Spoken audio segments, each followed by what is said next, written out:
Hey, thanks for joining us here on the Around the Maritimes podcast, the official English language podcast, the Quebec Maritime Junior Hockey League, presented by Carlsberg.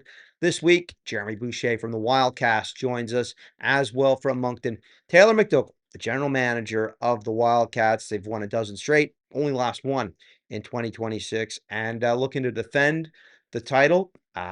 Also, get the chance to talk about his life in hockey, growing up with a dad like Gardner MacDougall, the head coach of the Wildcats, and what that's been like working with him as they look to capture another championship in the hub city. That's a Around the Maritime podcast. Thanks for joining us. Glad to have us. Let's get right in to the issues of the day with Jeremy Boucher. Jeremy Boucher joining me at this time from the Moncton Wildcats. Jeremy, long time no chat, buddy, but you're I think the last time we chatted, the Wildcats had still not lost a game in the trade period. They've only lost once in 2026. 12-game win streak, 17-1 over the stretch. We saw them Friday on Eastlink. They won 11-1 over Halifax. 7-5, though, on the Monday game. But you have to be extremely optimistic about the play of the Wildcats as of late. Yeah, absolutely. Things are going really well. They seem to be clicking uh, at the right time. Like 12 wins in a row, and I think their only loss in the last 19 games was on home ice against Chicoutimi. So it's been quite a ride. And they're up to I think third in the CHL top 10, and it's uh, it's just incredible work that they're doing. It's a feather in the cap of Gardner MacDougall, Coach Mac, and Taylor. For you don't see very many championship teams come back and have a season like they're doing right now, and I think it just speaks volumes to the coaching staff and the facilities that we have here in Moncton to keep attracting players to the Wildcats here, and I don't see it stopping. It's as long as we've got the McDougalls around, I expect this team to be near the top of the standings. Well, you talk about that matchup here between Chicoutimi and Moncton. It was really a quick turnaround between them, going back and forth between Moncton and Chicoutimi. Is that a prognostication of things to come late May?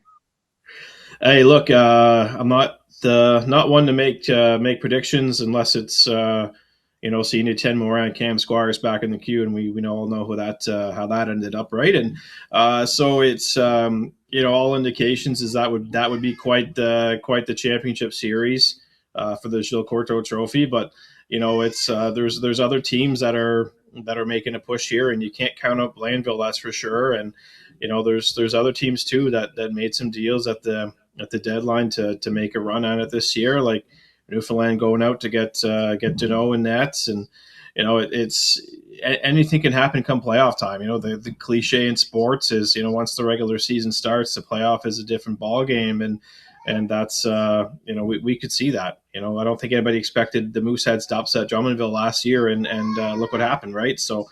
That just shows you that once the postseason rolls around, anything can happen. Well, we talk about postseason right now, and for our teams in the Maritimes, really the heart of the matter is we've talked about how Moncton is top of the East, but Newfoundland, Cape Breton, and Charlottetown are all in the pack right there amongst Quebec in 3, 4, 5, and 6, and that for me is the most intriguing run of the most intriguing matchups here of this race, and I think the team that is the most dangerous and the scariest out of those four teams is the Charlottetown Islanders. Big Mhm. defense, Donald Hickey locked in, and if Ryabkin can contain the emotions of playing in Charlottetown, they are a team that could be very prime for an upset in that first round.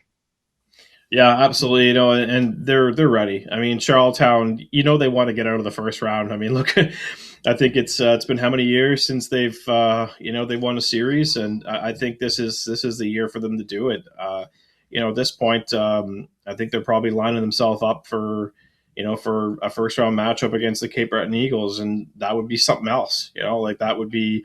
And we just saw Charlottetown, take care of Cape Breton pretty easily over the weekend.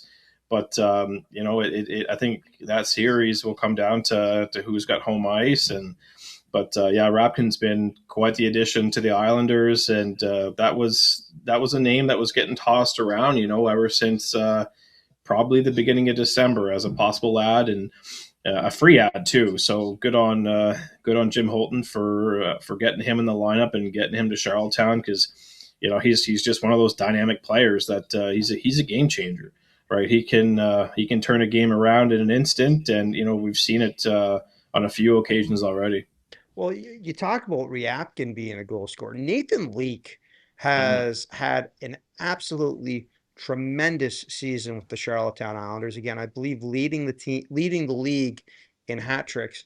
And every time you look at a box score for the Charlottetown Islanders, he's got at least two uh, in the back of the net. And this is a kid, again, that is making the absolute most of his opportunity in Charlottetown.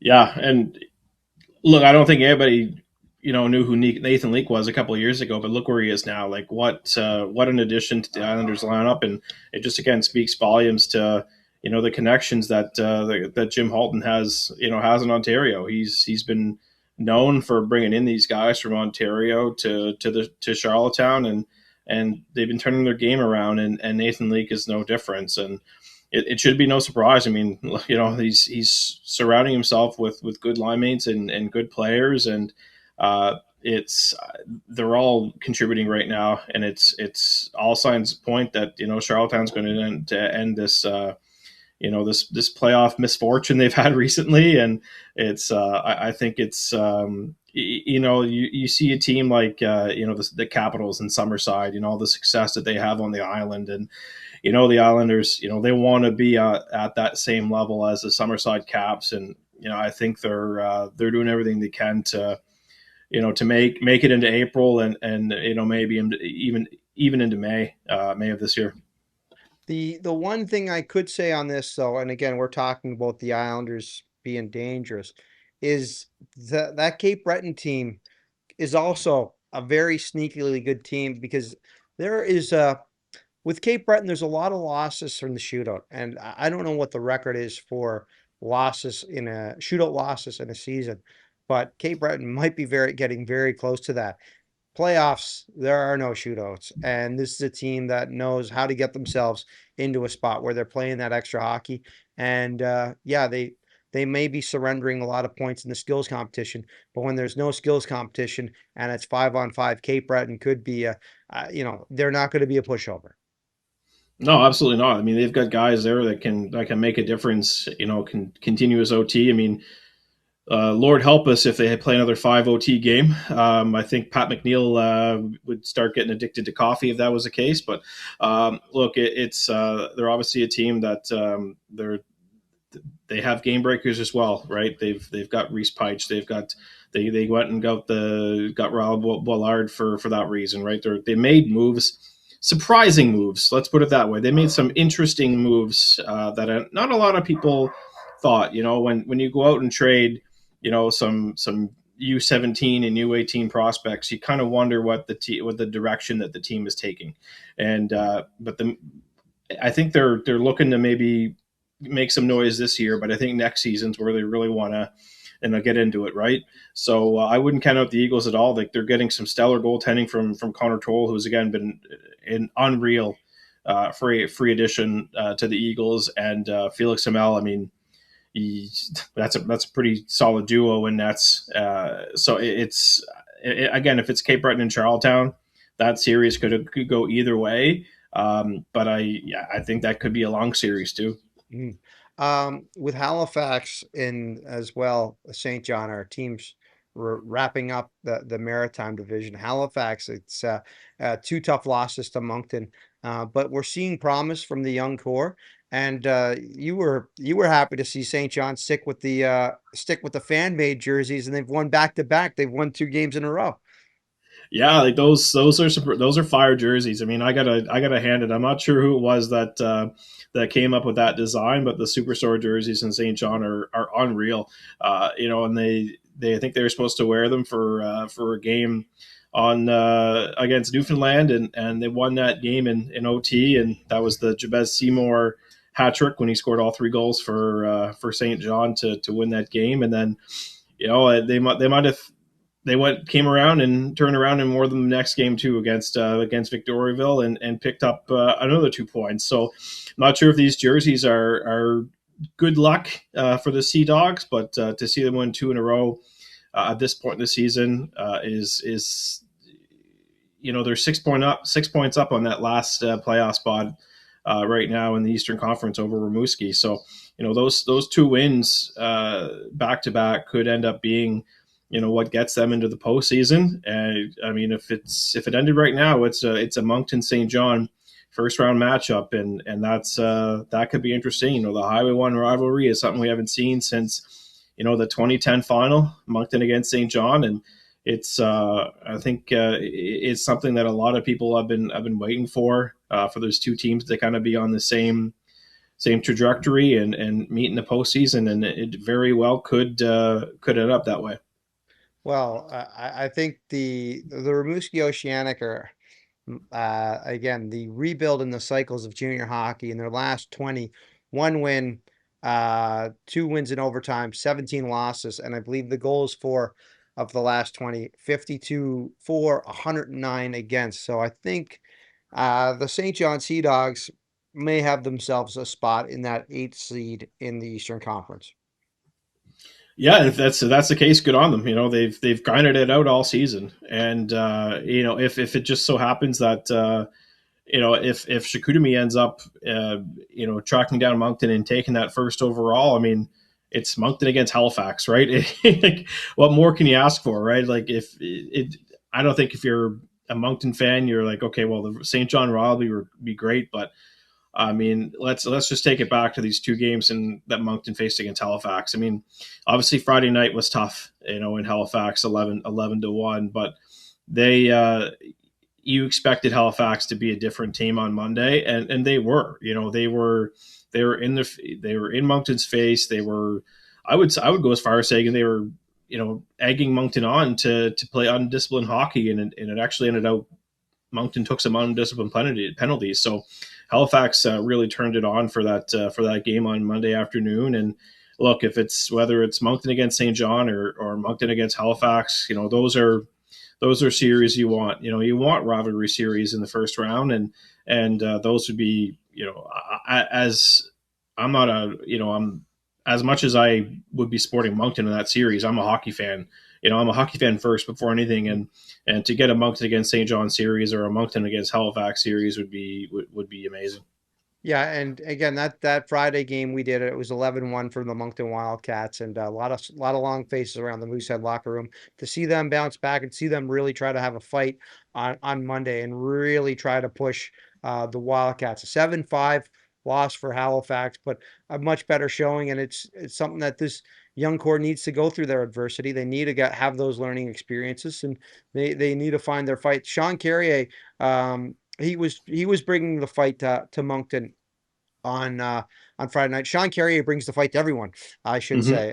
Every time he's out on the ice, he's a competitor and he's going to go and battle. But I think a lot of the Mooseheads answered the bell against a very very strong Moncton Wildcat team on Monday. Yeah, Sean Carey is a bulldog. He's out there. He wants to win, and he wants to go out and play his best against Moncton every single time, because Moncton they drafted him, right, and they flipped into Halifax in the Vidicek deal. So he wants to go out and make Moncton know that they kind of made a mistake. They're trading him, and he's a gamer, right? He's out there, like you said, he's competing 60 minutes. He was a pleasure to watch in Moncton. He's a treat to watch in Halifax. He's got a bright future. He's a guy that's just going to lay it on the line every game and every shift and give you his best. And Halifax has got a good one. He's a player that should be a captain. And I'd love to see him maybe wear a C in Halifax next season. He'd be just an unbelievable leader. Well, you talking of unbelievable, you had a chance to check out the new Moncton Wildcats hardware.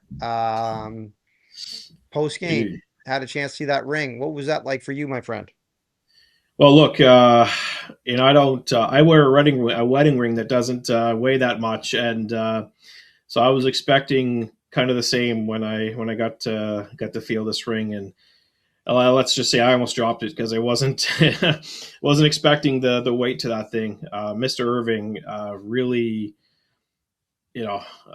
stepped up a game here when it came to a ring. We talked to Coach Kelsey Tessier, and he was on the Moncton Wildcats team that won in 2010, and he said there's no comparison. Like he couldn't believe the difference between his ring in 2010 to the one that he got last Monday. And I got to hand it to the Wildcats. It was they not only did they invite some of the returning players, but they also invited this year's team, the newcomers, to see what these rings are like. And all you heard is that it's when you see a ring like that, it's a motivating factor for them to go out and win this year so they can get their own. Right? It's unbelievable piece of hardware.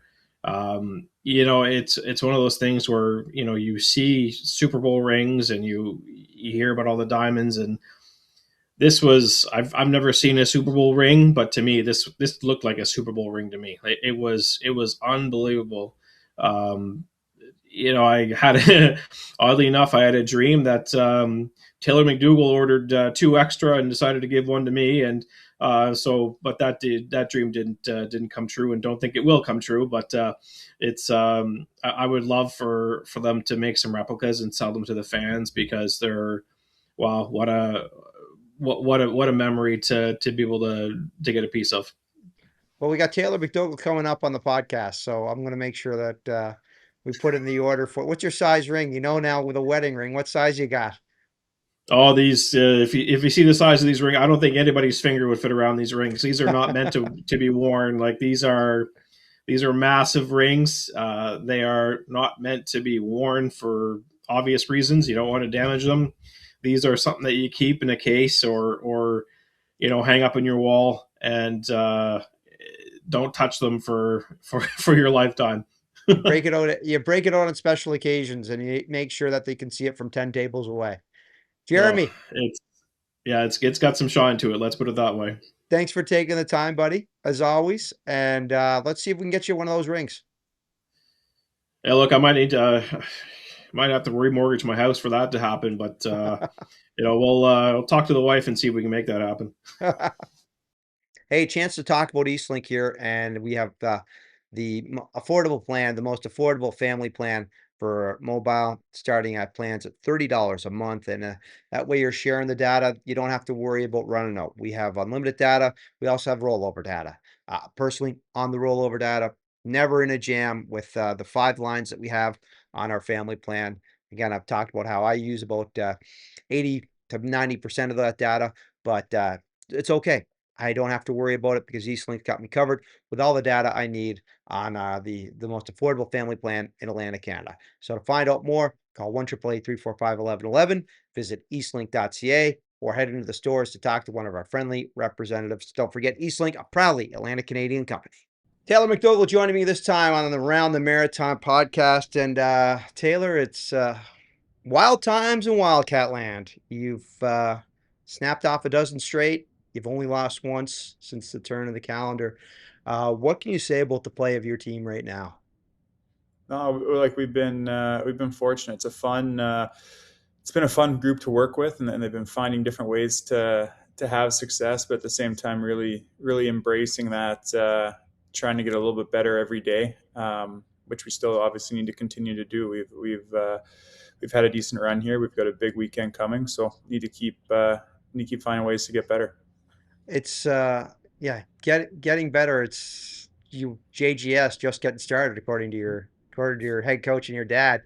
Um, talk about the uniqueness of growing up in a hockey household with a guy so passionate about the game like your dad.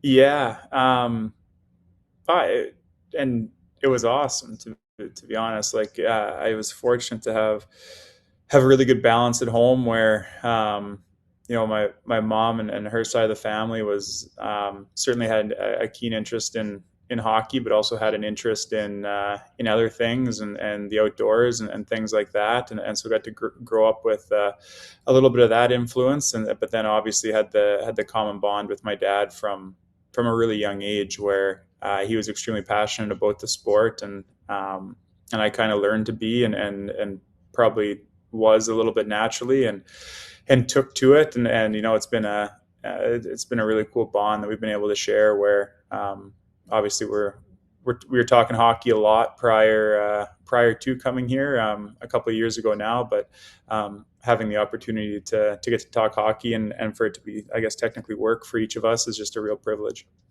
When you talk about your dad and the love of hockey, I'm always curious because we've had a chance to chat with him about coaching in general. What's some of the sports that go under the radar for your dad that you think people need to kind of have a bit more of respect with?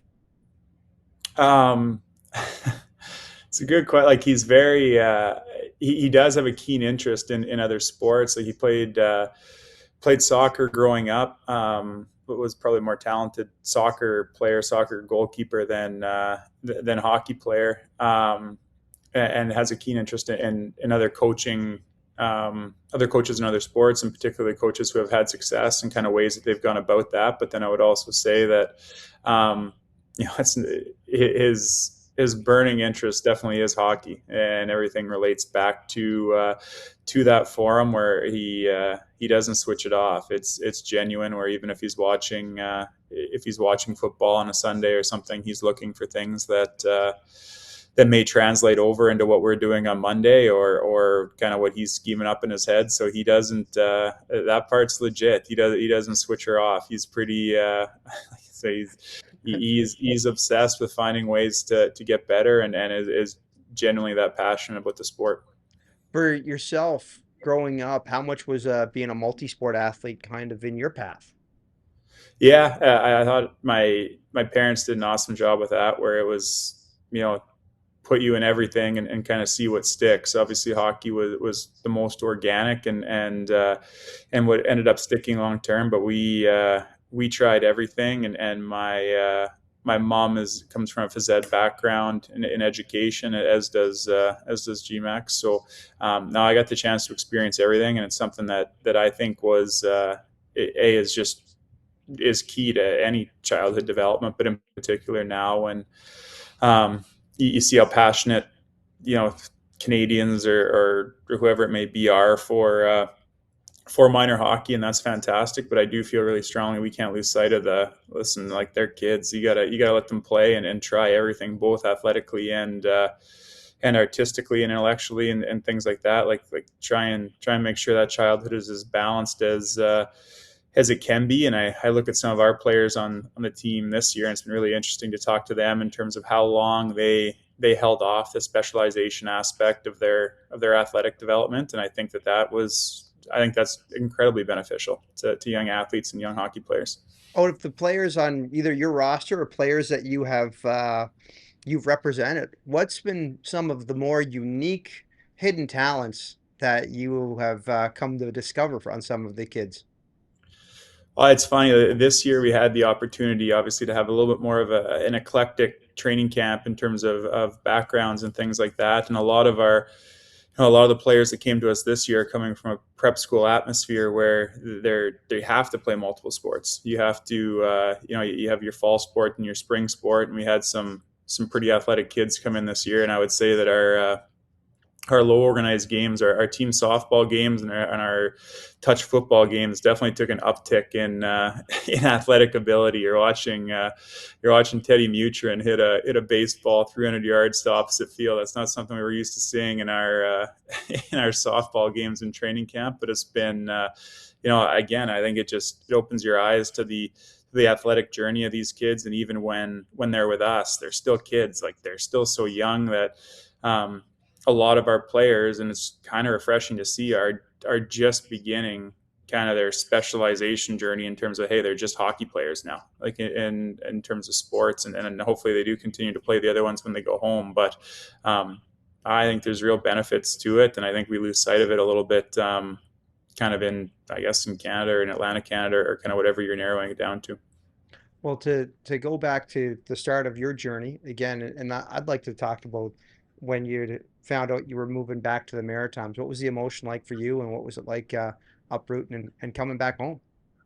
Yeah, so I guess you're talking like originally, like when I was Or, young. originally, like Yeah. young, yeah. Well, like I didn't know the Maritimes at that point. Like I knew I had come back to Prince Edward Island in the summer for kind of like a week a year to visit my dad's family and spend some time there. But prior to that, the prairies was sort of all I knew as home.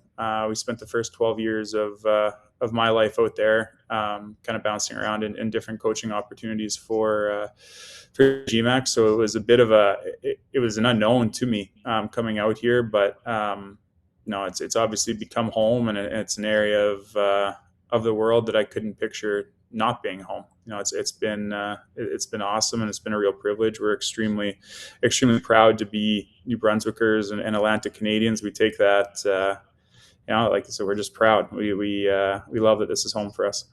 You have a chance you're playing in Fredericton, you're playing U18 hockey at that point. Well, what's starting to stick for you in the game at that developmental stage for you?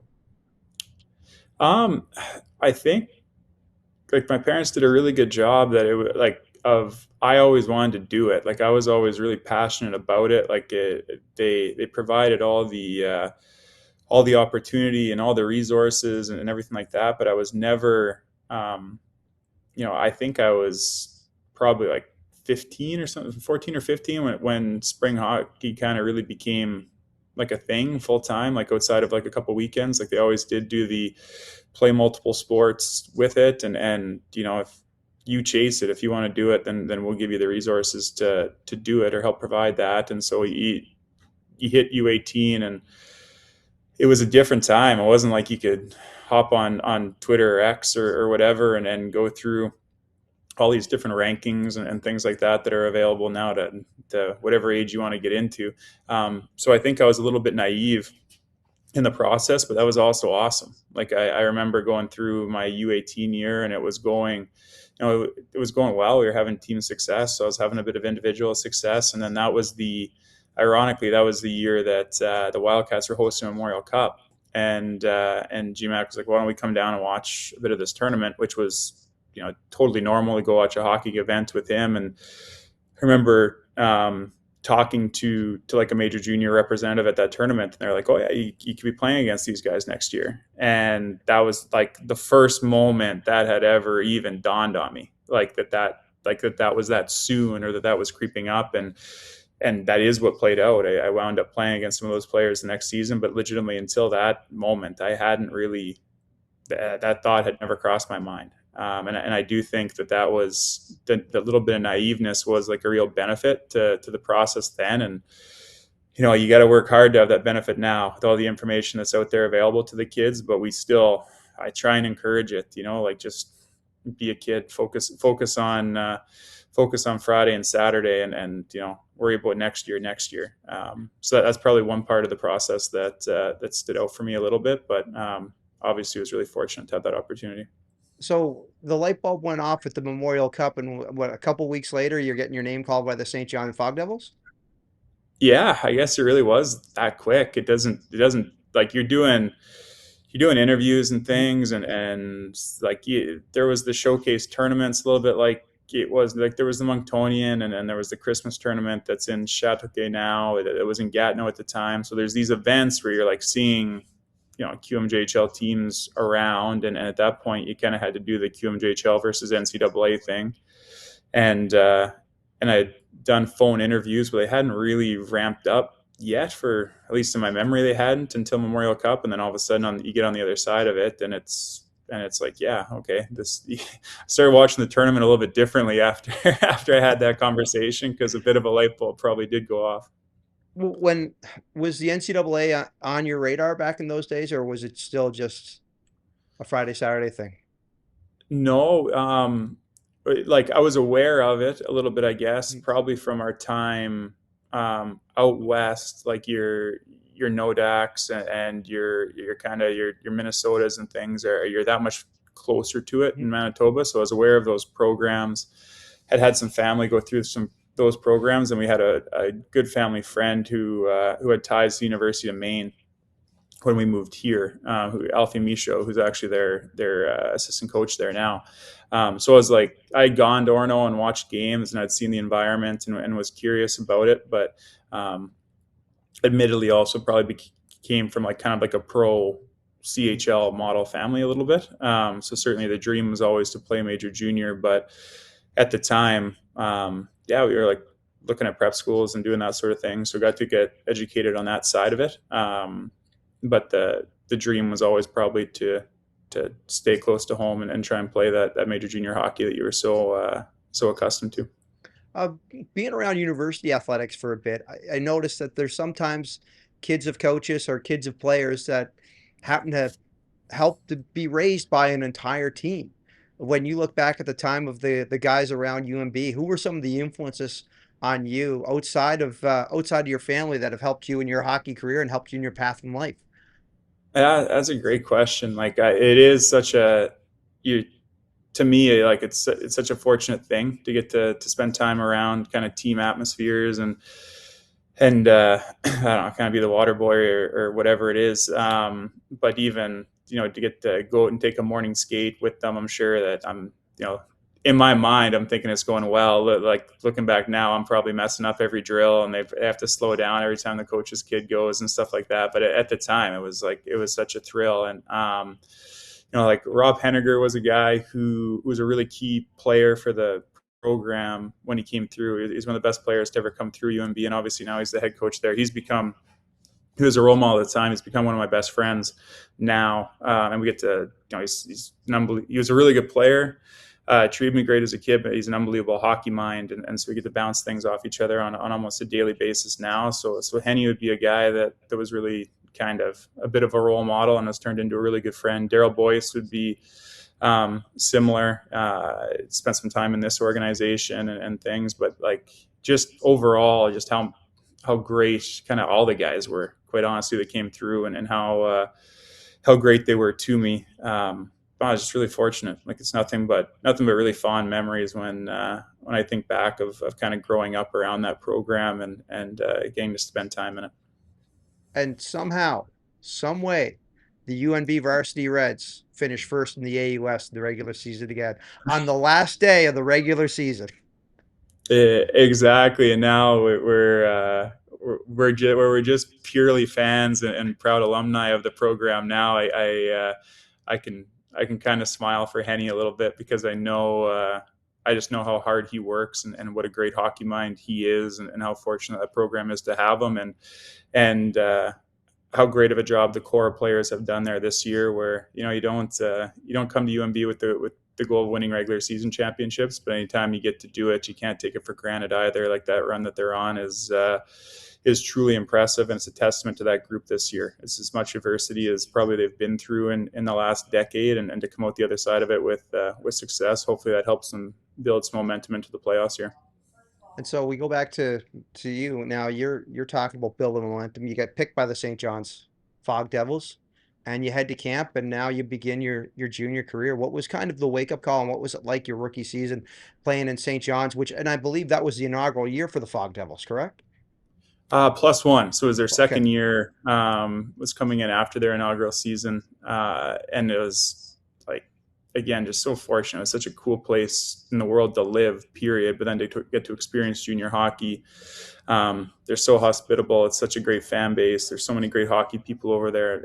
I'm so happy that they're a market again in our league because they certainly deserve to be. But again, to reuse your term, on a light bulb moment, like I went over there with a backpack. I think when I was 16, like it was I think the plan was to do the prep school thing for my 16-year-old season, and the stars kind of aligned where the coach of the prep school that I was committed to took a job in the American League in August, and I'm sure there was more to it behind the scenes than I think that there was, but I was kind of like, oh, that's interesting that that's happening, and I guess now we're going to go see training camp. And the plan was to do the 2-day thing. And my dad came over with me, and 2 days turned into a week, and a week turned into 10 days. And I just remember him showing up in my billet family and being like, all right, I'm going to head home. And I was kind of like, all right, I'll go grab my bag. And he's like, no, you're going to stay. So, all right, let's, I should probably go home and get a suitcase at some point. But again, like, not just going back to kind of not knowing any better, like just showing up and being kind of part of the process, and just being that, just enjoying every day and going to play hockey and not worrying about kind of anything else outside of the training camp that day was probably, GMAC did a really good job of kind of shielding me from worrying about the details. And I think that's one thing that we could probably keep doing with our players these days is like, hey, just go have fun with it, and the rest will take care of itself. And oftentimes that's when you play your best hockey. It's hard not to have fun in St. John's. It's very hard not to have fun. 2 seasons right. there. What's your favorite memories on ice from playing with the Devils? The support of the fan base, like it was, every home game was a lot of fun. Like you never took any of those for granted because it is such a unique schedule where, oftentimes it's Friday, Saturday, you're playing the same team back to back. The rules were a little different then. And so there was an opportunity to maybe build some rivalries over a two game series. And then you remember that. You remember the games that boiled over a little bit on a Saturday that provided a bit of fan entertainment, and maybe you get a win, and it's a big event when you win on a Saturday night in St. John's. And so I wish we had more playoff success than we did when I was there. That's probably one regret I would have, is I would love to see that. Would have loved to experience kind of that fan base go through a run as a player. I'll try and prevent that now if on this side of it. But at the same time, just kind of the overall experience, getting to be 16 and 17 in St. John's and experiencing junior hockey. I got to go to a local high school there in Gonzaga, and so it was awesome. Was able to develop a group of local friends, and Luke Adam was a 16 and 17-year-old with me at the same time, and he was a local player. So kind of got the opportunity to be integrated into the community a little bit, not just as a hockey player, but kind of as a high school student too. And that was probably as cool of an experience as just the hockey part was. There's people that I went to high school with that I keep in touch with now that had nothing to do with the hockey part of it. Well, how would you describe the 08-09 year where the team moves to Montreal and then you are off to Cape Breton? Yeah, it was like such a good life experience because you're starting, you're at such an impressionable age that you're starting to kind of figure out, kind of what do I like, what do I not like, and things like that, or what do I take to more naturally, let's say, than other situations. And I'd be lying to say that transition wasn't difficult. Going from St. John's to Verdun at the time, not because of anything that Verdun did, but just sort of from what I was used to at the time. Like I'd been secluded to kind of small towns in the prairies, and then growing up in the Maritimes, and to kind of show up in Montreal, and you're it wasn't like it was now. It wasn't a million years ago, but it also wasn't yesterday. So, you weren't whipping out your phone and going on Waze to figure out where you were going. You're counting exits and mile markers and stuff. And it was a big life adjustment. And then to have an opportunity to come back to the Maritimes and Cape Breton, I was thrilled. Like after you get over the initial shock of being traded, and they did a fantastic job in Verdun, and what is now Blainville. That organization was so important to our league. But to come back to the Maritimes, and the team was good, and man, did they take a chance on me. It's probably a good thing social media wasn't as prevalent there now, because I don't know, they Mario DeRoche and his staff took a big chance on me statistically with the kind of the trade that they made. But it also it was probably the first time that I truly felt like, okay, like this person went out on the line for me. Like I really need to repay them here. And then you combine that with the just sort of the familiarity of the Maritimes, and I am probably more of a small town guy at heart, and had great billets that I hit it off with right away, and so I guess I would look back at that season as just like a really good life experience in terms of just going through and learning different situations. You get to a point where you're wearing an A in Cape Breton for 2 seasons as well. What's your memories about playing with the Eagles? They're awesome. We had such a tight group. The organization had a lot of success in terms of just being consistently competitive for a long period. That started with Pascal Vincent, and then went into Mario and his regime. But it was just the culture that they had established there was. I remember it was kind of eye opening to me that my first week there. At that time, you went to movies, right, on Tuesday nights. Like that's what everybody. You didn't watch Netflix. You actually had to go to the theater. But I remember we went to a movie, and like 15 guys went. It wasn't like 2 or 3 of us. And I remember thinking like this, like, okay, we might have something here, because it wasn't just Maritime guys or just Quebec guys. Like everyone. You were on Cape Breton, and guys like Rob Slaney and Chris Culligan, and prior to my time, Dean Willett and James Shepard and Joey Haddad, who's there now and is doing unbelievable things in their organization.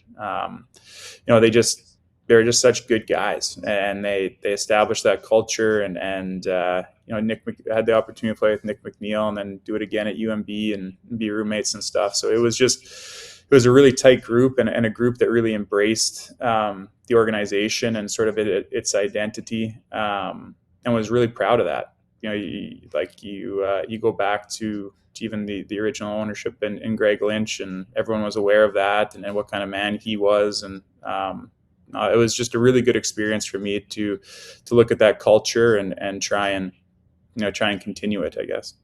Just want to take a second to talk about the Eastlink TiVo Stream app here. As you see, we've got the Moncton Wildcats Halifax Moosehead game from this past Friday night. We've got that on the Eastlink TiVo Stream app, so I'm able to check out what the games were like. And that one was a bit of a runaway. The first period was very intense. The Wildcats though seemed to just pull away in that one. But anytime I'm pulling away and I need to check out a clip from around our coverage in the queue or around anything we do, I'm always got the TiVo Stream app to have a chance to watch it there. It's a part of your subscription with Eastlink TiVo. So if you have it in your TV package, you're able to take your entertainment on the go. Never miss a game with Eastlink.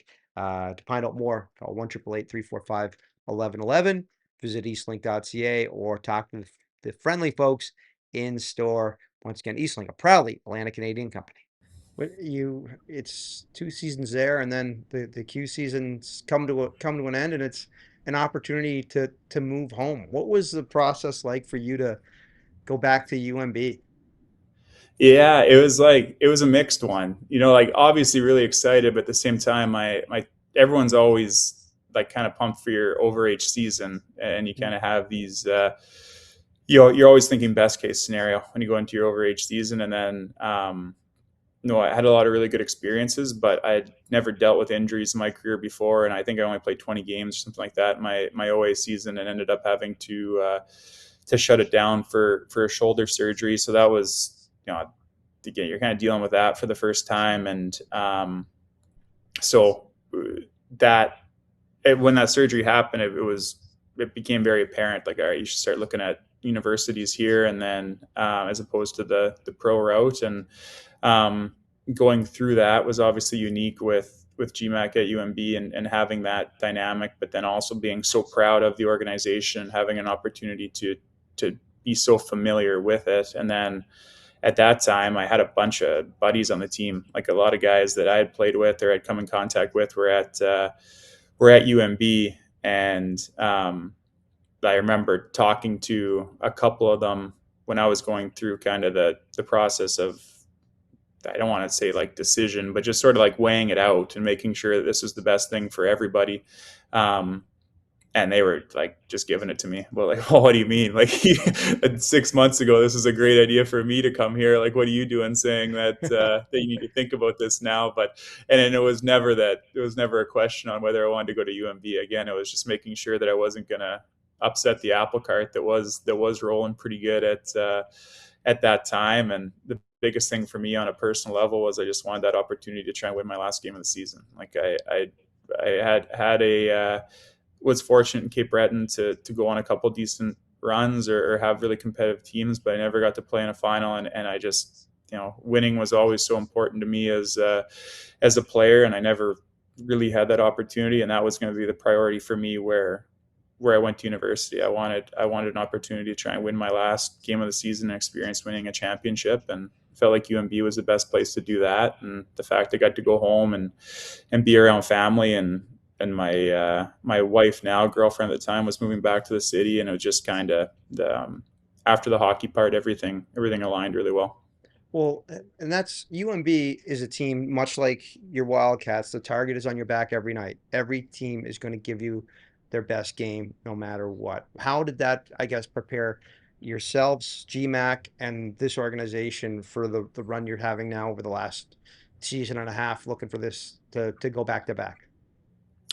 Yeah, it probably did prepare us a little bit. Like GMAC could speak to it better. He dealt, he kind of went through it for 20 years at UMB. I went through it for 5 or whatever. But at the same time, just sort of it teaches you really good lessons of you have to be pretty comfortable in your own skin a little bit, and just kind of really kind of segregate what you feel matters. And once you figure that out, then the rest kind of doesn't a little bit, right? You try and just kind of try and deal with it day by day. But there probably was some preparation that was really good in experiencing that for 5 years, and then going into the workforce, and ultimately landing here. We're so fortunate to be.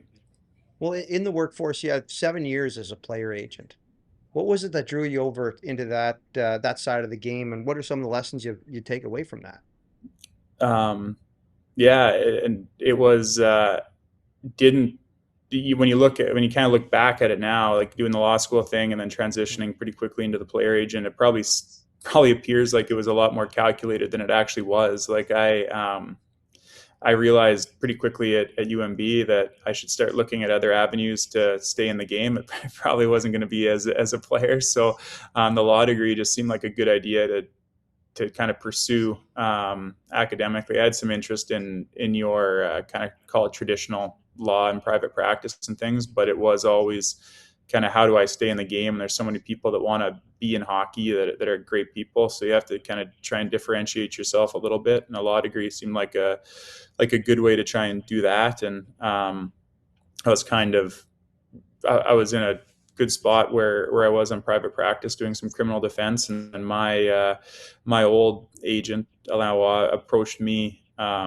where kind of his agency and firm was growing to a point where felt like he needed a legal counsel and kind of like a full-time position, like a full-time guy to help with that side of it and some negotiation. And I remember he asked me he was in town for Jake Allen's golf tournament and asked to go to lunch. And quite honestly, I figured that there was just some good Bantam player in Fredericton that maybe he wanted me to call or just to catch up and kind of hit me with this idea. And I wasn't long thinking about it. He's one of my best friends. Like I think of him as family now on the other side, but he was such a good mentor for me on that side of things, and exposed me to so many good experiences. And I was just been really, really fortunate to be involved with great people kind of every step of the way professionally. And Al was, he's right at the top of that.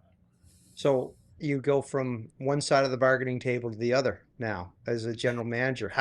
So the transition there, what was that drew you to the idea that I'm now going to run a team?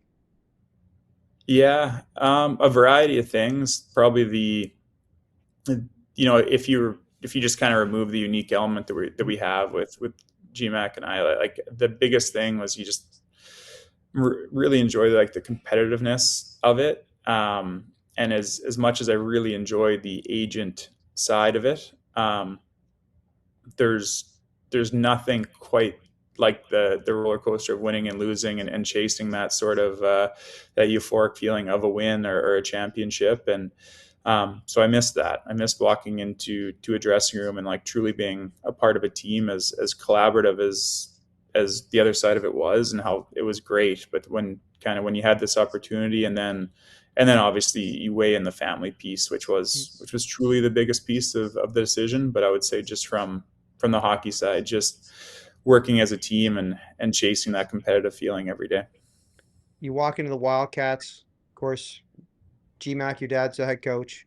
What's the initial conversations like with Robert Irving?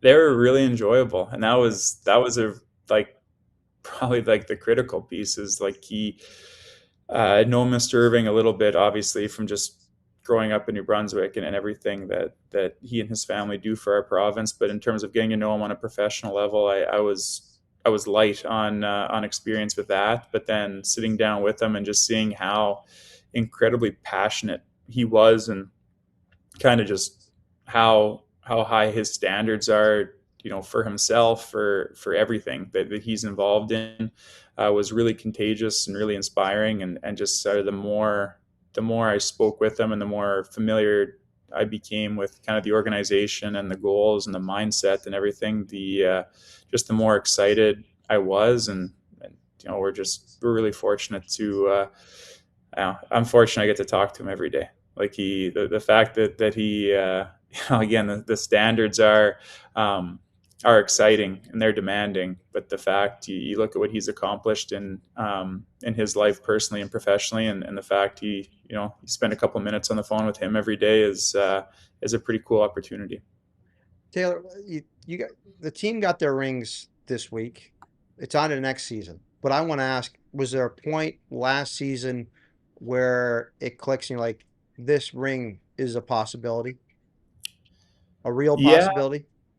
yeah. Like we had the you just wanted to kind of keep seeing improvement out of the group, and so we were doing that steadily. But then it's also a little bit your first time through it too, right? Like I'd been to lots of Memorial Cups, I'd been to league finals, like as a spectator and on the agent side, so you know what that standard looks like, but to truly experience it from the inside out is something entirely different. And I remember kind of going through it, a really tough schedule in February. And we had some adversity at the time too, with kind of different injuries and things like that. I remember coming out the other side of it and being successful, and the team was rolling pretty good, but we were also seeing like really good steps from like our leadership group. Like Marcus Vidicek like really came into his own as a captain. Like he was playing good hockey, but you saw just sort of how he carried himself every day. Dylan Gill is such a big piece, and he just like Caleb and his line got on a pretty good run. So anyway, like you got out the other side of the schedule in February, which was a really good test, and they were successful, which was important, but it was more about kind of how the group carried themselves and just kind of seeing them daily. And I remember thinking like, okay, they're starting to trend pretty well here. And if they got through that and they're still carrying themselves the way they are, like, we might have a crack at this thing. So it was probably right around there. Well, it leads to the finals in that Sunday at Rimouski. What was that day like for you? It was a blur, if I'm being honest, because it is like it's so fun to have the opportunity to go on a run like that. Like when you're a player and you're involved in hockey at all, you always say like, hey, if I can come to the rink in flip flops or shorts or something like that, something's going pretty well. But if you get to keep playing hockey when the snow is melting, that's such a privilege in itself and so hard to do. So you're riding the roller coaster of a playoff run, and we had great momentum in the city, and it was just really fun to be around. And you're playing such a good team and good organization in Rimouski that did such a great job with everything that it was just kind of a privilege to be a part of that situation. And then he didn't, going into that series, you wouldn't have expected it to be over in anything less than 6 or 7 games either way. But the way it played out, they win 2. We're going back to Rimouski. They had a great crowd on a Monday afternoon. And I remember just sort of trying to fill my calendar with quite honestly probably like needless stuff like that morning into that afternoon game, because you just want it to start. Like you just want the game to get rolling and go from there. And we were fortunate to find a way to be one goal better, and it made for a good Monday. How tough was that Memorial Cup for you?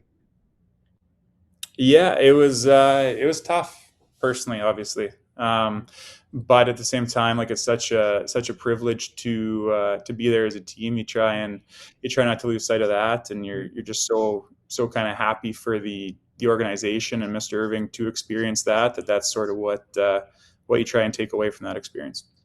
Out of it though, it's you come away and look in Rimouski, everyone's talking about how yeah, you think this Moncton team's good now, they're reloading. How much did you have kind of, I guess, set up in that season? Looking forward to this year because this year is it's crazy to say, but this team looks like it's better than the team you had last year.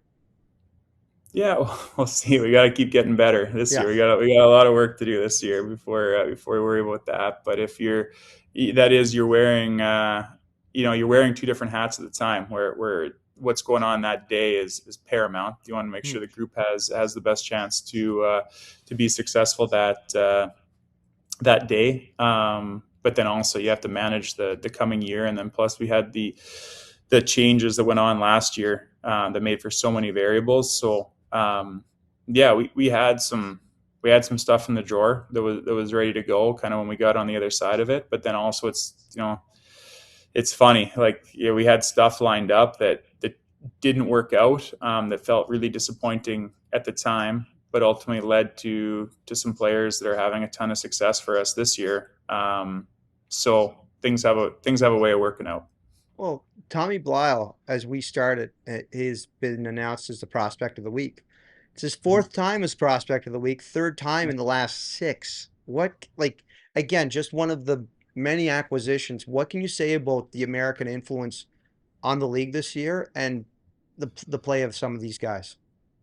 Yeah, well, firstly, from a league standpoint, I think it's awesome. I think it's so important. Like if you look at our league territorially, in terms of the trophy that we compete for, in terms of the CHL, like we love our territory, and we're fortunate to have the Quebec and Maritime kids. There's a lot of great kids and a lot of talented kids, but when population wise, when you put our territory up against kind of what you're working with in Ontario and in the Western Hockey League, it's exciting to have an expanded territory, not to the extent that the other two leagues do, but I think the caliber that you're able to kind of inject into that entire league is really exciting and really important as well. So I think it's fantastic from a league standpoint. And then some of the guys that we were able to bring in and joined our team, like there's been a lot of individual success, but I think the biggest piece that I would really compliment them on to this point is they've bought in like right from day one. Like even when the individual success wasn't necessarily as prominent or kind of as readily available, they were still leaning into the daily process of being like, hey, we're coming here. We know the standards are high. We know that Monday to Friday is going to be really tough, and the weekends are going to be even harder. But we're here because we want that, and they've been unwavering on those expectations so far. Well, as I've heard so many times around the Moncton Wildcats, JGS just getting started. Looking forward to even more over the next couple weeks. Taylor, thanks for taking some time, and yeah, look forward to seeing what happens in the playoffs. No, right on. We've got a big one on Friday, so we're just focused on that and trying to get a little better this week. But we really appreciate your time, Avs. Thank you. Thanks again to Taylor and Jeremy for joining us here on the Around the Maritime podcast. Again, Taylor, it was before the interview started. I asked, "You guys got your rings this week? Any chance you can bring it down? Do you have it on you?" He said, "No, this is the new season. We don't need to be showing off the hardware from last year. We gotta we can't jinx ourselves." So that's why we didn't have a look at the ring, but they do look spectacular. Jeremy had a chance to see it, and I'm going to make sure that I get a chance to go check it out when I'm up in Moncton in the near future as well. St. John has got wrestling night coming up February 28th. Rhino in town, so I think I might have to try to make a shot up to the Harbor Station to check out the Sea Dogs and wrestling night. And I know we've got Friday night hockey. We've got the Mooseheads, or sorry, we got Moncton and Charlottetown upcoming this week, and plus we're covering the Mooseheads and covering the Eagles, all on our way towards the playoffs. So very excited for everything going on there. But thanks again for joining us here. The Around the Maritime podcast, the official English language podcast of the Quebec Maritime Junior Hockey League, presented by Carlsberg.